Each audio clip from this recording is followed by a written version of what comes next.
All right, guys, so how to actually read this program, right? We want to make sure that we're reading it correctly so that we don't mess this up. So here we have 8 weeks with 2 different days. Now, the best way to do this would be, say, day 1 on a Monday, day 2 on a Thursday, and then you try to stick with that schedule as much as you can week to week, so we're not changing all that up and seeing different results.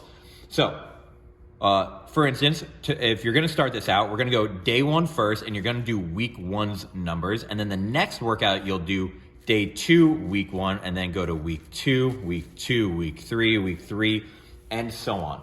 Now, go ahead and zoom in on this one here. So what we want to look at is the different things that we got going on, which is our exercises that we're doing that day, the sets, and then the intensity that we're doing it at. And those are very important because, as you'll see, we're going to be ramping up intensity and the amount of work that we're doing throughout the 8 weeks, and we don't want to jump ahead on ourselves. So we're going to start all of the workouts. So day 1 and day 2 follow a very similar route here, where we're starting with a jog of 100 yards and then a walk back of 100 yards. And we're just doing that for 4 rounds. So it's super simple. Jog 100 yards, don't go crazy, walk back 4 times total. After that, we're going to rest for 2 to 3 minutes, and then we're going to go on to exercise number 2, which also is the same each day. And this is to work on our acceleration.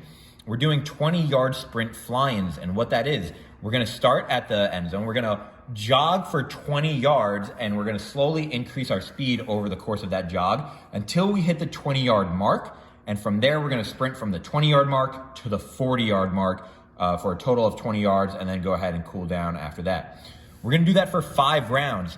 The rest, it's not EMOM, meaning every minute on the minute. The rest is until your heart rate is back at a comfortable pace. And what I like to call a comfortable pace is one where you could speak full sentences without gasping for air. So once you get there, or if you're using a heart rate monitor and it tells you that you're back in your zone, you could do that. But once you get there, you're going to repeat that. And in this instance, we're repeating it for 5 rounds at 70% on week 1, 80% week 2, and we see that the rounds change as well. So keep that in mind, guys.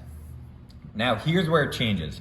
We're going to rest for 3 to 5 minutes after that. And on day 1, we're going to be hitting a 50-yard sprint EMOM. Again, EMOM means every minute on the minute.